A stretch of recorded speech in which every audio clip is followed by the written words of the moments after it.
But it does annoy me every time I watch this film. It really annoys me, this bit, and I'm like, oh God, no! And I put my head in my hands, and I can just hear all these people saying, "Told you, this film's silly," And that bit is because it's like, why would you do that? You wouldn't just drive off and leave him. You've come to rescue him, and he goes, "Come on!" and sort of gets in the car and slams the door. He probably thinks that Bond is in the car.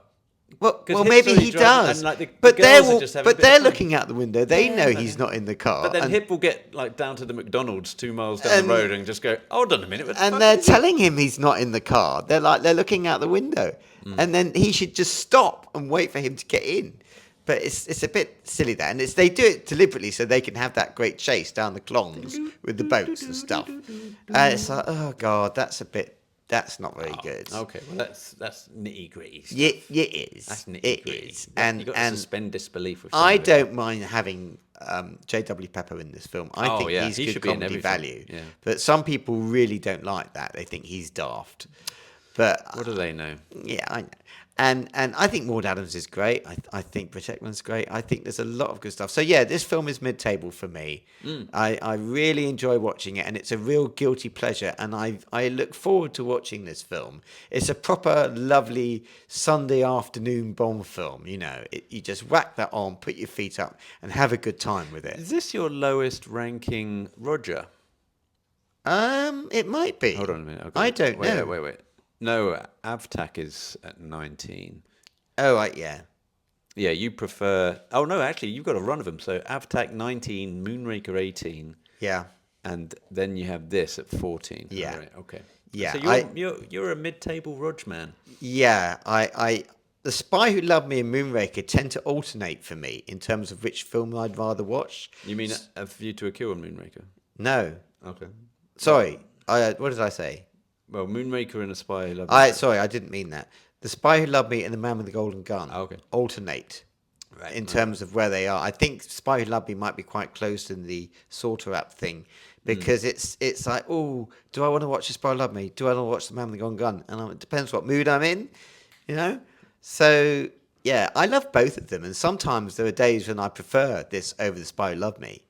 And there'll be people out there who'd be utterly horrified at someone who would say that.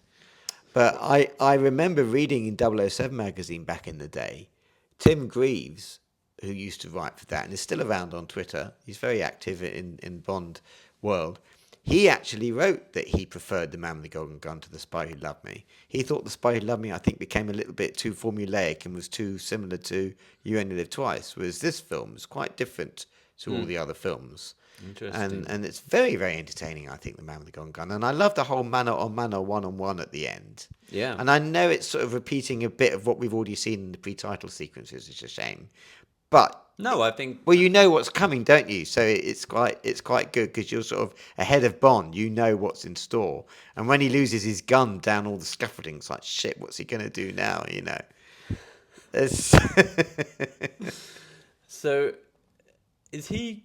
You think he's got time to change into that mannequin costume, right? Literally, he's in a bit of a one-on-one, mono-y-mono. He's just round the corner. He's sneaking up on you. Oh, look, there's a mannequin full-size plasticine model of me. With a gun. I'll just get off my trousers. Is the gun loaded? And then I'll get into his clothes. Yeah.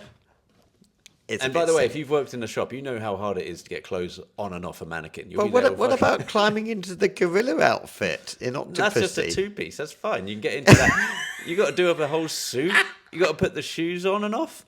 I mean, literally, he could have just came around the corner, Christopher Lee. And getting into a gorilla outfit is not easy. And forget the gorilla outfit. I'm talking about a full-on fucking suit that you have to get off someone else, as in the mannequin. So he's like, my point is, Scaramanga could have just come around the corner while Bond is like literally getting all the clothes off and he's halfway through it. It's like pulling all the trousers off. They're like, come on.